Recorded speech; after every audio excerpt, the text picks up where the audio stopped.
Chapitre 17. Quand vous faites de l'esprit, il arrive que l'on monte un peu.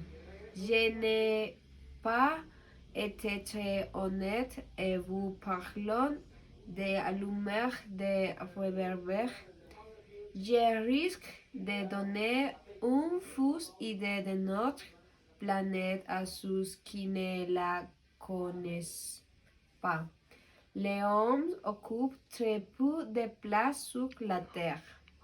Si les 12 milliards d'habitants qui peuplent la Terre se tenaient debout à pousser comme un pour un meeting, ils logeraient et se montent sur une place publique de 20 000 de long sur 20 000 de large. On pourrait entasser l'humanité sur les monts petits îlots du Pacifique. Les grandes personnes, bien sûr, ne vous croiront pas. Elles s'imaginent tenir beaucoup de place. Elles se voient importants comme des baobabs. Vous leur conseillerez de faire les calculs. Elle adore les chiffres. Ça leur plaira. Mais ne perdez pas votre temps à ces pensées. C'est inutile. Vous avez confiance en moi. Le petit prince, une fois sur terre, fut donc bien surpris de ne voir personne. Il avait déjà peur de se tromper de planète quand une couleur de lune remua dans le sable. Bonne nuit, fit le petit prince à tout hasard. Bonne nuit, fit le serpent. Sur quelle planète suis-je tombé? Demanda le petit prince. Sur la terre en Afrique, répondit le serpent. Ah, il n'y a donc personne sur la terre? Ici c'est le désert. Il n'y a personne dans le désert. La terre est grande, dit le serpent. Le petit prince s'y assit sur une pierre et leva les yeux vers le ciel. Je demande, dit-il, si les étoiles sont éclairées afin que chacun puisse un jour retrouver la sienne. Regarde ma planète. Elle est juste au-dessus de nous, mais comme elle est loin. Elle est belle, dit le serpent.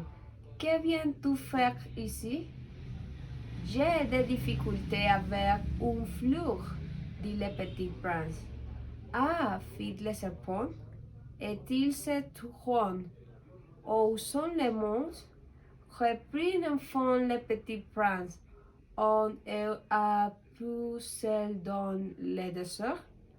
On est seul aussi chez les hommes, dit le serpent. Le petit prince le regarde l'automne. Tu es un drôle de bête, lui dit enfin, mais c'est comme un deuil. Mais je suis plus puissant que les deux der à roi, dit le serpent. Le petit prince eut un sourire. Tu n'es pas bien puissant. Tu n'as même pas de pattes. Tu ne peux même pas voyager. Je puis t'emporter plus loin qu'un navire, dit le serpent. Il se roula autour de la cheville du petit prince, comme un bracelet d'or. Celui que je touche qu'elle est à la terre dont il est sorti, dit-il encore, mais tu es pur et tu viens d'une étoile. Le petit prince ne répondit rien. Tu me fais pitié. Toi, c'est faible. Sur cette terre de granit, je puis t'aider un jour si tu regrettes trop ta planète, je puis. Oh, j'ai très bien compris, fit le petit prince, mais pourquoi parles-tu toujours par ennemi? Je le reçois tout, dit le serpent, et il se tue.